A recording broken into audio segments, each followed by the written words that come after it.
Welcome into the GoVols247 Postgame Podcast. I'm Ben McKee, and I'm joined by Ryan Callahan on this edition of the podcast. No Wes Rucker or Patrick Brown in this edition of the podcast, which you can find on all of your podcast streaming services and on YouTube.com. So please go check us out at the GoVols247 YouTube page as well. And because Wes and Patrick are in Oklahoma, in Norman at Oklahoma's football stadium right now, we do not have all of our bells and whistles because producer Wes is off doing other things for the site. We'll have complete coverage of Tennessee's 25-15 win over Oklahoma up at the site at GoVols247.com. We already have plenty of coverage, and we'll have plenty of coverage over the next couple of days as well, but did want to get out our usual post-game podcast. So apologize that you were stuck with myself and Ryan, and you get a night off from Wes. But Ryan, your biggest takeaway from Tennessee's 25-15 win over Oklahoma. I would say it's a pretty dominating win, even if the score may not reflect it when the game was all said and done. Yeah, I mean, just kind of a workmanlike effort from Tennessee. That's the thing that stands out to me.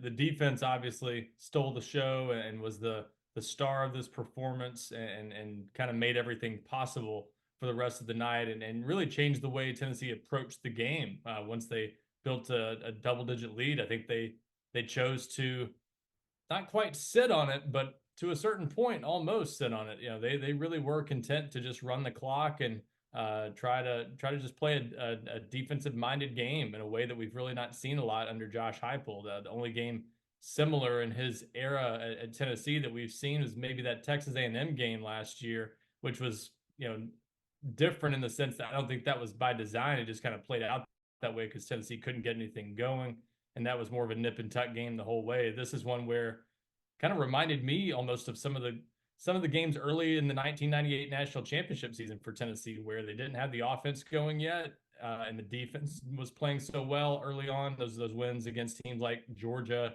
and, and Auburn, where the defense kind of carried them a little bit while the offense found its footing, and it gave Tennessee the luxury of just kind of riding the run game, not asking Nico Iamaleava to do too much in the passing game, and they had a defense to fall back on, and that's something that we've really not seen. We've not seen Josh Heupel coach that way, certainly, but clearly there was a change in mindset at a certain point that, hey, we don't think Oklahoma can beat us, so let's just not beat ourselves, and we're going to get a win. And they played to win the game as opposed to just playing for putting up points as they often have under Josh Heupel. So it was a very disciplined win and a very just again kind of a workmanlike effort from that point forward. But once they got that double-digit lead, they just kind of did what they needed to do to win the game and didn't worry about style points. And obviously, you didn't get many style points, but you got what you needed: a nice win on the road against a quality opponent, and a win you had to have if you're going to be in that college football playoff conversation, which they're now firmly right in the middle of going forward.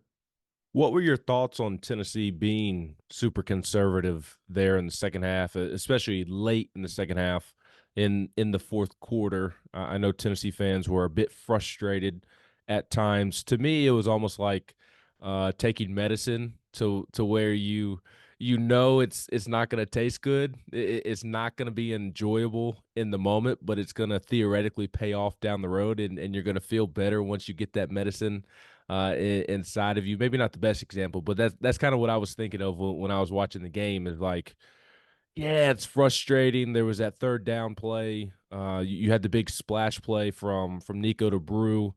Terrific throw from Nico. Terrific catch by Brew to catch it practically on his fingertips and put Tennessee in prime position to score. And you're thinking, okay, here comes the knockout punch for Oklahoma that Tennessee is about to deliver, and they run the football three straight times. And in that particular example, completely understand and am with running on first and second down. You're trying to bleed the clock, obviously. I would have liked to see them be more aggressive on that third down play. But the point that I'm getting to is like it was very frustrating, I think, for Tennessee fans to watch it in the moment, and maybe just from a pure entertainment standpoint for just football fans that were tuned into the game, maybe not the most enjoyable, exciting game to tune into. But with that being said, completely understand why Josh Heupel and his coaching staff were doing what they were doing. Even kicking in that moment, it made it a 3-possession game instead of a 2-possession game. If you were to maybe have gone for it instead, and you get stuffed and you don't get it, you don't convert, then it's still a 2-possession game. So uh, I agreed with it. I understood what Josh Heupel was doing, but it certainly maybe wasn't the most enjoyable process to watch at times. What were your thoughts on how Tennessee drowned out the clock there at the end? Yeah, not aesthetically pleasing. And this is, that's the only thing about this game that's going to be sort of interesting is how it's perceived nationally, because it's not sort of the coming out party that we thought it might be on the national stage. Like I think most SEC analysts sort of thought Tennessee was already a national title contender, but I thought this is a game that had the potential because frankly Oklahoma's offense is about what I thought it was, which is not great. Their offensive line has some issues. And obviously, they've now got a quarterback situation to deal with going forward that I did not expect to be a problem going into this game. But Jackson Arnold had not put up eye-popping numbers, had thrown an interception in 3 of his first 4 starts, and had 3 turnovers in the first half of this game. So Oklahoma had to do what it needed to do, and Michael Hawkins Jr. was pretty good there as a true freshman, and did some nice things to at least give Sooners fans some reason for optimism. But it wasn't ever in the sense that Tennessee felt it had to really do more offensively to win the game. So yeah, you've got this sort of ugly win. By the way, it's 25-15 a scoregami for Tennessee football. Someone asked, mentioned that. I can't remember that score ever. So you'd probably have to go pretty far back in the history books to find that one at least. But for Tennessee to win a game like that with a safety, with 3 field goals, with defense dominating the whole way, with a 2-point conversion being taken off the scoreboard and then a missed extra point after that. It was just sort of a weird game. It never felt like it had much of a flow for Oklahoma, and Tennessee was just, like you said, doing what they needed to do to bleed out the clock and get out of there with the win. So they knew at a certain point the only way they were going to lose, and this was the other factor I think that played a big role in all that. Tennessee's offensive line was not in tip-top shape without Lance Hurd. John Campbell gets hurt. So you got Dane Davis and Larry Johnson out there at tackle, and it wasn't pretty at times. And when Nico dropped back and had to throw on 3rd downs, you saw a couple strip sacks. And so if Tennessee continued to have those issues, I think Josh Heupel decided that's the only way we're going to lose this game. If this keeps happening, we keep shooting ourselves in the foot and turning it over. So why put yourself in that situation? Why even try to throw the ball down the field in situations where you're backed up or you don't have to? Just get out of there and don't make the costly mistake that's going to give Oklahoma some life. And that's why you kick a field goal on 4th and 1 in a situation where Josh Heupel normally would probably go for it.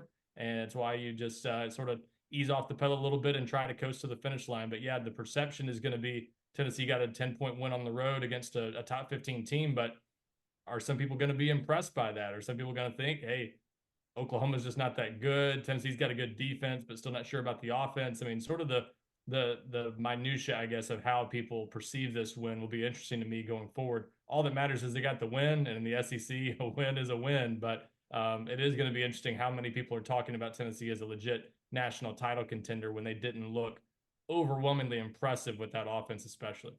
Yeah, it was almost Floyd Mayweather esque. I guess that could be another example Yeah. of Tennessee's performance tonight, to where like it was still a dominating performance, although it wasn't aesthetically pleasing at times, like you mentioned, but you still are very happy with the result, even if it wasn't the prettiest or felt the best 1000% of the time. Because at the end of the day, you said it's a 10-point win. And sure, you can have this thought or that thought about what Oklahoma is. At the end of the day, it's still a 10-point victory over one of the blue bloods in the sport, And in by their the way, building. Tennessee's first win over a top 15 team on the road since 2006. I mean, that's a Yes, pretty crazy stat. that's exactly where essentially I was going.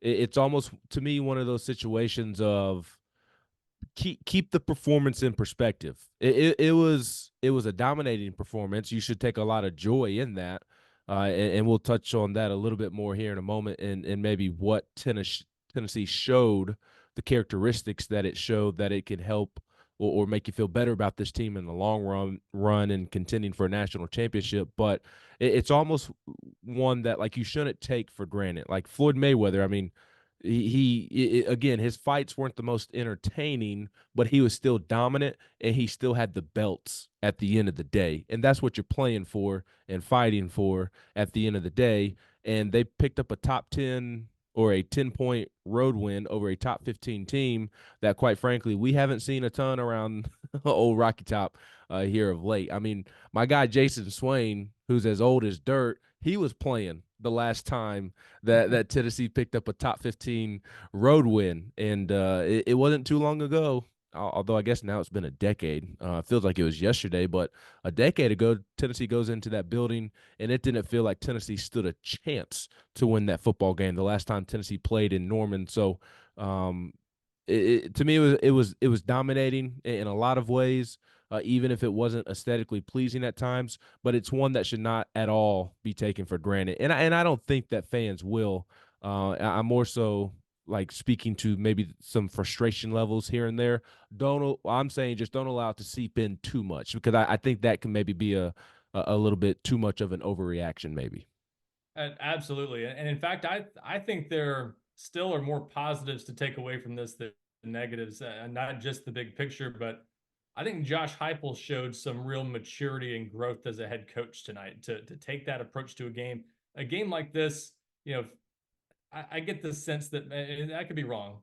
He's a head coach. At the end of the day, all you got to do is win games, and he's not going to give one back. But I get the sense 5 years ago he might not have coached this game the same way. Maybe I'm wrong about that, but I feel like he has matured in a way as a head coach, the way all head coaches do. The more you do it, and he maybe most importantly showed he has full trust in this defense to go win a game when he sees what he saw from them early on.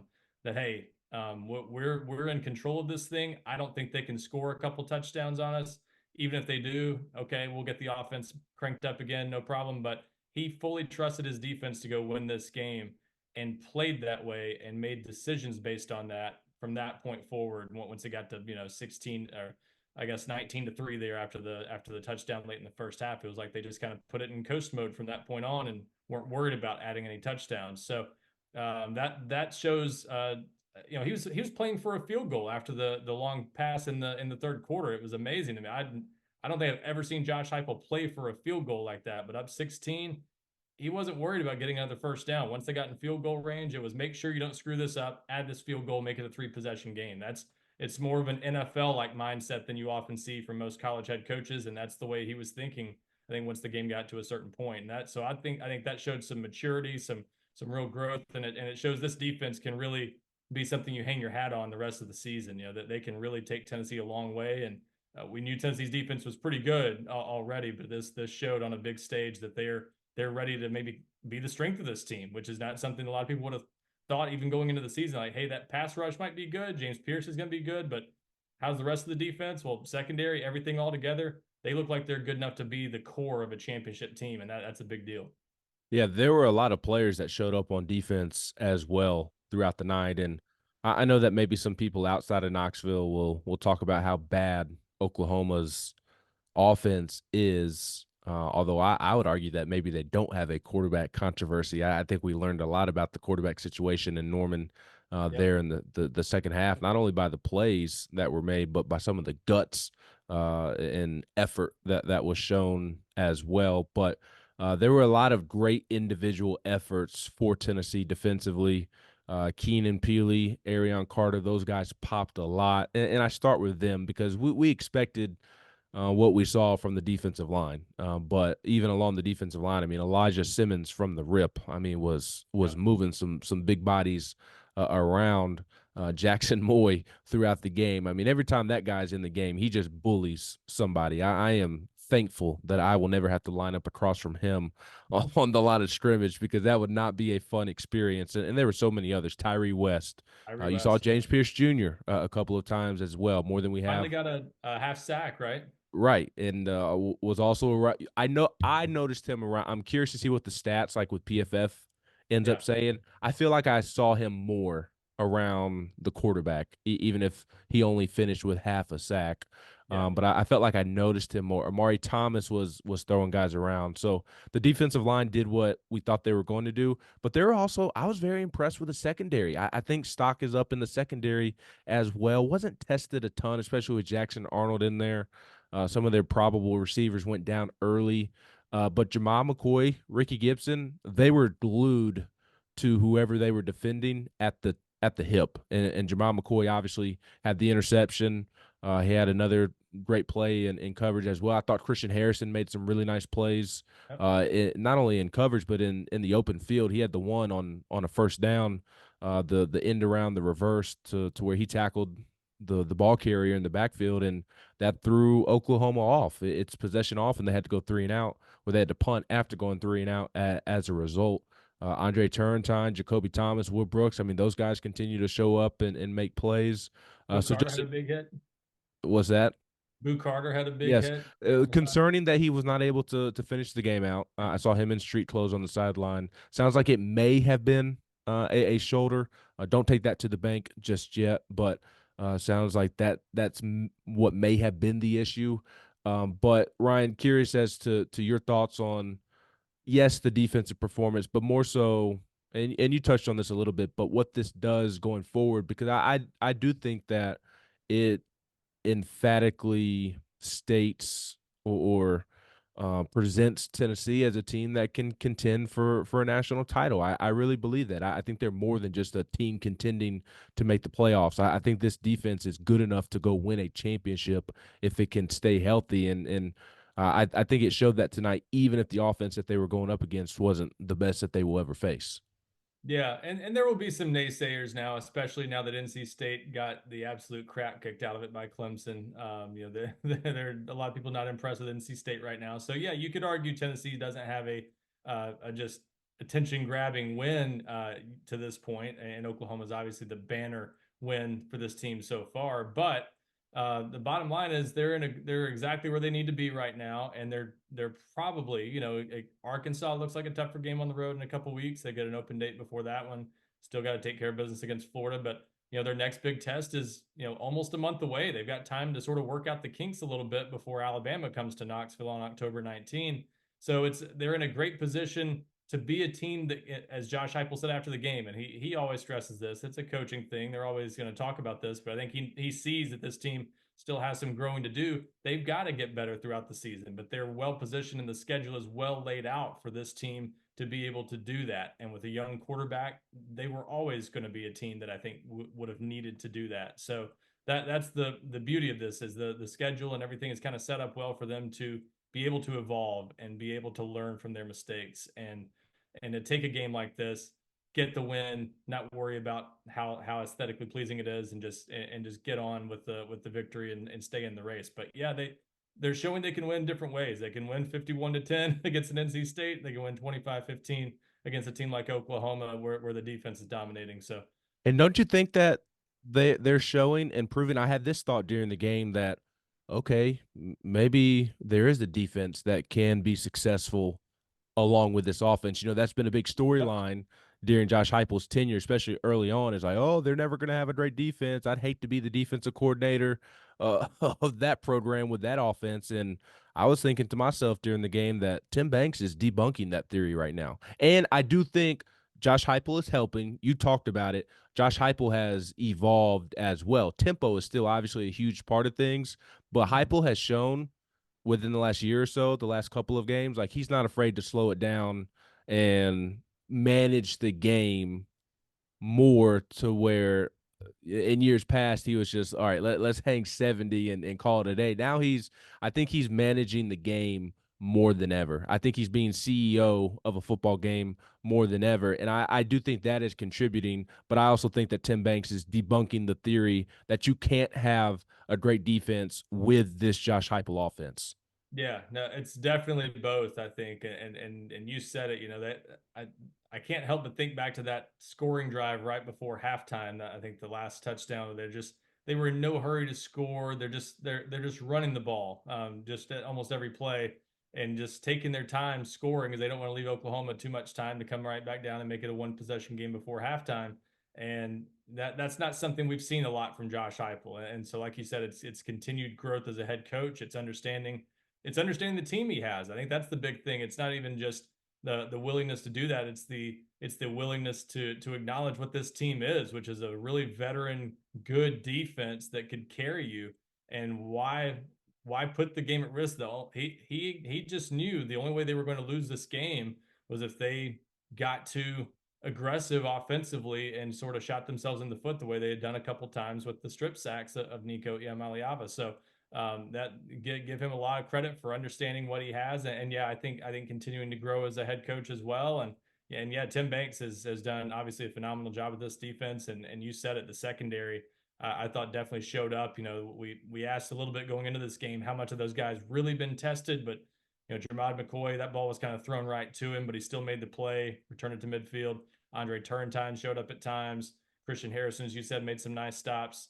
Ricky Gibson had a penalty, I believe, but still covered well throughout the game and showed up well. Jacoby Thomas, Will Brooks, so all those guys have kind of had their moments and been really solid players for Tennessee and the linebackers, as you said. I was really impressed with Keenan Peely and Arion Carter tonight. They definitely showed up, and especially in the second half when they had to do a little more in stopping a running quarterback. They really showed up, I thought, in the second half as Tennessee looked to hold on. So yeah, they've definitely figured out what this team can do and where it still needs to get better. And the beauty of it is they've got plenty of time to worry about getting better as this defense continues to kind of carry them now. And they were scoring 60 points a game or so before this, and they'll probably get back to doing that here pretty soon. But even if they struggle again, they know their defense can bail them out, and that's a great thing to have.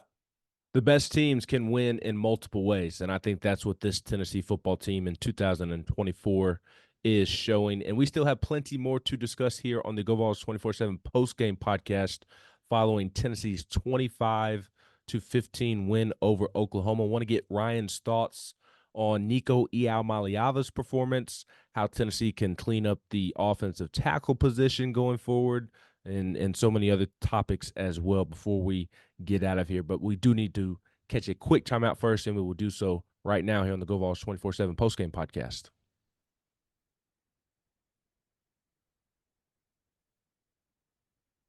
Welcome back into the GoVols 24/7 Postgame Podcast. I am Ben McKee, and I am joined by Ryan Callahan on this edition of the podcast. The B crew with the A crew out in Norman, running around on the field doing postgame work. Wes just sent me their postgame stand-up video from the field to upload on YouTube, so be sure you're checking that out, and there will be plenty of other content up on the site as well from their trip out there and their great coverage. Before we continue our conversation here on the podcast, do need to encourage you to go like, rate, and review the pod wherever you find your GoVols 24/7 podcast. We would greatly appreciate that. And if there's a Tennessee fan out there that is fired up about Tennessee's win in Norman, and they haven't quite found us yet, if they haven't quite found our podcast, I'm speaking like Oklahoma's offense was trying to move the football down the field. I'm speaking like Jackson Arnold was trying to operate an offense. But if there's a Tennessee fan out there that's fired up about Tennessee's win, and they haven't found our podcast just yet, if you wouldn't mind sending us their way, we would greatly appreciate that as well. Speaking of quarterback play, I'm going to turn it over to you because I am contributing to the bad quarterback play that we saw on Saturday night in Norman. And what did you think of Nico Iamaleava's performance? I thought it was a very strong one. The final numbers, 13 of 21, I believe he was. I thought he played better than that 13 of 21 would indicate. Of course, it's magnificent that he had 0 turnovers in terms of interceptions on the road in that type of environment, and really his first start in that type of atmosphere. I mean, that's phenomenal from a young quarterback. 194 yards and a touchdown. That looks real good. I mean, the throw to Dante Thornton Jr. was an absolute rope. I mean, just a phenomenal throw. The 13 of 21, though, not super aesthetically pleasing, but I thought he was much more efficient than that 13 of 21 would indicate. Yeah, and they when they needed to press the issue in the passing game or when an opportunity presented itself, they were still able to make some splash plays. So you saw the Brew McCoy 42-yard catch there that set up that contributed to a score. So they had some nice moments in the passing game still, but it was a lot, especially early, a lot of dinking and dunking and screens that kind of got blown up, and it wasn't always pretty. But he did what he was asked to do, and he wasn't asked to do too much. I thought that was a smart aspect of Tennessee's game plan, that they didn't put too much on a young quarterback that probably could have gone out and done more if you had needed him to. But they chose to pick their spots, not ask him to force too many throws down the field. And Oklahoma, I think the way they played Tennessee with their defense, they were, they wanted to make Nico beat them, and they kind of dared him to. I thought at times, but Tennessee managed the game well and did not ask him to do too much, and that obviously played out to their benefit, because they ran the ball just well enough for that game plan to sort of work. The defense obviously did the rest, but so not pretty, not flashy, but I thought Nico was good. He was in control, and again bounced back from turnovers that weren't necessarily his mistakes. They at the end of the day, sure, he could have held on to the ball on each of those strip sacks, but that's a problem you see from even NFL quarterbacks like Lamar Jackson and guys like that. It's hard to hold on to the ball when you're hit a certain way.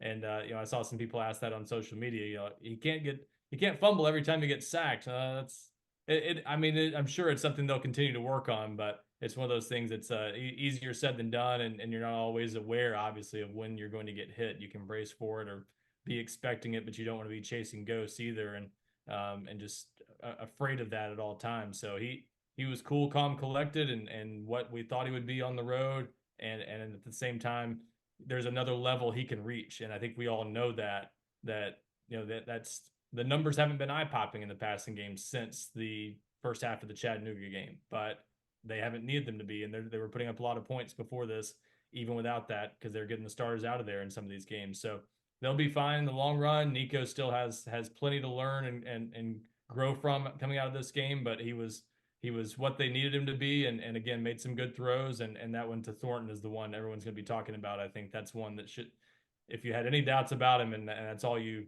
knew was the reputation coming into this game, and you saw that throw, you came away saying, "Wow, that's why this guy could be an early first round pick in a couple of years." Yeah, and he made a couple of other really nice throws as well. Most notably, the one to Brew McCoy down the sideline for the big gain, which I thought Brew looked really really good tonight. He had Yes. the early catch on the slant. I thought Brew played his best game, and I don't think it was a coincidence. So I think we all talked about this on the preview podcast that we recorded last week, but felt like this was going to be a vintage Brew McCoy game because of the atmosphere and his veteran leadership, and those type of things would lead to more production than we have seen from him up until this point, and that proved to be true. I thought Nico's biggest issue tonight was his tackle play, just with Lance Hurd not being available. I said it throughout the week. I would be surprised if Lance Hurd did not play. Still surprised that Lance Hurd did not play. John Campbell Jr. just continues to be in and out of the lineup, even dating back to last year. Believe he's just dealing with some chronic knee pain dating back to, I believe, ACL surgery at Miami before he arrived at Tennessee. Uh, I'll No, I leave it at definitely, he tapped his knee when he was down the field, when the trainers attended to him. yeah, when the Oklahoma player suffered his unfortunate injury as well.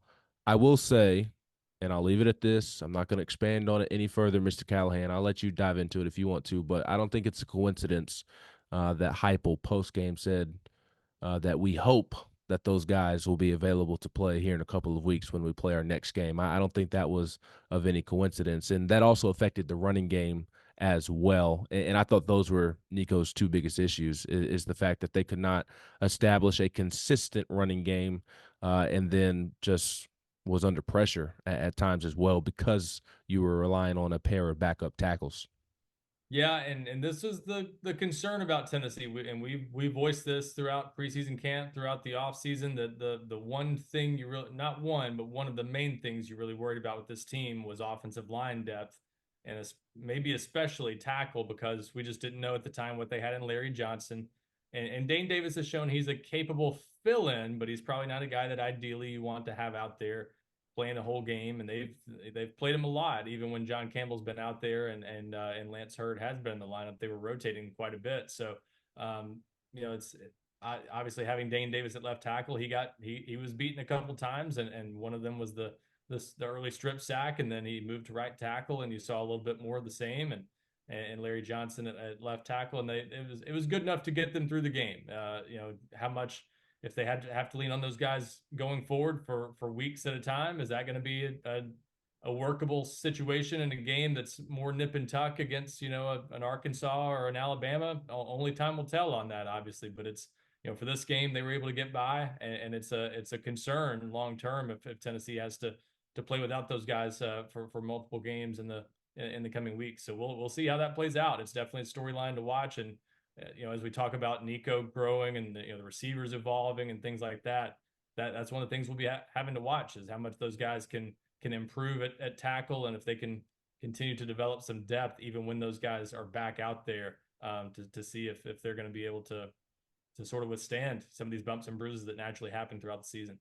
I mentioned that the running game, I felt like it wasn't able to get going consistently, but I still think that they were able to make plays. And I thought it was in large part because of the ability of Dylan Sampson and Deshaun Bishop. Sampson, 92 yards and a touchdown on 24 carries. He had the one possession in the first half where he just took over the possession and willed Tennessee down there for a score, for a touchdown. I believe 8 straight carries for Sampson on that drive for 40-something yards. Looked really good on that drive. And then Deshaun Bishop had some really, really nice runs tonight as well. And if there was any doubt of who running back number 2 was, he completely eliminated all doubt. I mean, the fact that he was the only other running back outside of Dylan Sampson that received a carry tells you all you need to know if the production when he was getting the football wasn't enough for you. Yeah, I really like the way Deshaun Bishop's running the football. He looks like a guy who belongs out there. It's not just okay, he's a capable fill-in. He's a good player, and the reason you see him out there a lot, I think, at least part of it, it's he's running the ball well too. That's a big part of it, but I think he's this team's most reliable pass protector at running back, and that meant a lot in a game like this. So we had some questions at one point in the game. Where's Dylan Sampson? Is he okay? He hadn't been out there for a little while because they were playing Deshaun Bishop for a decent stretch, I think, in the second quarter. And I think that's what it was, is on the road, you trust Deshaun Bishop as a pass protector so much that, Dylan Sampson's not bad in that area, but that's not his strength still, probably. So you do maybe lose a little bit of pass protecting ability going back to Dylan Sampson, and they just felt like they were in a good groove, I think, right there with Deshaun Bishop. So yeah, those guys are making a nice 1-2 punch right now, and even on a night when Tennessee's run game didn't have quite its fastball, they didn't break a bunch of big runs. They got done what they needed to, but not flashy numbers overall. They still were pretty effective overall, and against an Oklahoma defensive line that obviously was very good going into the game. So And linebacker duo. yeah, absolutely. The guys that make a lot of stops and can cover a lot of ground. So yeah, I think Tennessee, considering the offensive tackle situation, especially to do what they did in the run game, perfectly fine, really solid effort, and again against a top 15 team on the road, that's nothing to shake a stick at. That's something a lot of teams would be happy to have in that situation. Yes, I think the first 3 games almost spoiled us about Yeah, Tennessee's running game. 151 rushing yards, and that's with sacks taken into consideration. yeah. Although I guess Nico finished with 15 rushing yards, but that he got sacked a couple times that even dinged the overall rushing total. I think 151 even with sacks counted in there. I'm not trying to do the quick math on the fly. I mean, I think that's a good night against that Oklahoma defensive front that is very, very talented.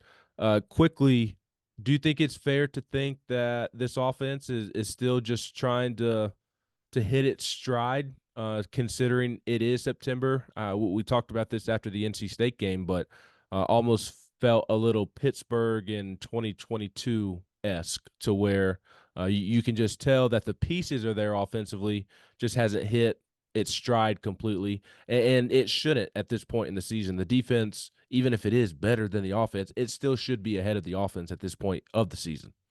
Yeah, and I think you can't overlook the offensive line stuff. I mean, that's such a big part of what happened tonight that it's almost unfair to judge it on, in the big picture. But they may just have to deal with that offensive line situation for a while at least. So we'll see how much that's a factor. But yeah, I think it's still the offense is a bit of a work in progress, but I think they're fine with where they are right now. Again, the schedule works out well where they can, I think, continue to evolve. They've got an open date now to work some things out. And you've got a young quarterback. I mean, just don't forget he's in his fifth career start. I was talking with someone about this tonight. Comparing him to Casey Clausen and Eric Ainge and guys like that played as true freshmen. And Nico's numbers stack up really well against some of those guys that played as true freshmen. And he's not a true freshman; he's a redshirt freshman, but he's still a young quarterback, still learning. He was on the road for the first time in a tough environment tonight and did well. So I think this offense will be fine. But yeah, they are still, I think, finding their groove a little bit. The NC State game was close until Will Brooks picked six. They weren't explosive in the first half of that game, so they've had their moments where they've looked a little more human. But again, combine it with this defense, it's still a really good team overall, and that's on nights when the offense doesn't have its fastball. I think they're still going to have more nights than not where that offense is able to put up a lot more points than we saw tonight. We will have plenty of coverage, already have plenty of coverage, but we'll continue to have plenty of coverage of Tennessee's 25-15 win over Oklahoma late into tonight. And in the coming days, we have boots on the ground in Oklahoma with Wes and Patrick. And it may be an idle week or bye week, open week, whatever we're calling it nowadays, but we will have plenty of coverage of Tennessee's win over Oklahoma. And Ryan, people can find that work, read that work, hear that work at GoVols247.com. That's right. And before we get out of here, I just wanted to throw in a shout out to Tennessee's specialists. Max Gilbert had a nice night. 3 made field goals that obviously were big in the game. Can't overlook that in a game played like this. And Jackson Ross, that punt, he had a few really nice punts, but one that obviously pinned Oklahoma deep and set up that safety. So Tennessee special teams definitely deserve a lot of credit, and that's part of being able to play a game like this is trusting your specialists to keep you in good position and put points on the board when you're in position to kick a field goal. Yeah, thank you for bringing that up because that certainly needed to be noted, especially Jackson Ross. And I also felt the coverage teams. I thought those were pretty stout tonight as well. One quick thing that we did not mention: penalties continue to be an issue for this program at times. That needs to be cleaned up. They were not ideal. 10 penalties for 82 yards, Oklahoma 3 penalties. Now, I don't understand how a football team can look that poor and only have 3 penalties called against them, but that's a separate conversation for a separate day. But Tennessee certainly too many penalties tonight, and we will expand on that thought next week as we get into our open week, idle week, bye week coverage at GoVols247.com. Ryan, I appreciate you and your time. Absolutely. Thanks a lot, Ben. For Ryan Callahan, I am Ben McKee. This has been another edition of the GoVols 24/7 podcast, a post-game podcast edition here at GoVols247.com. Tennessee beats Oklahoma 25-15 in Norman.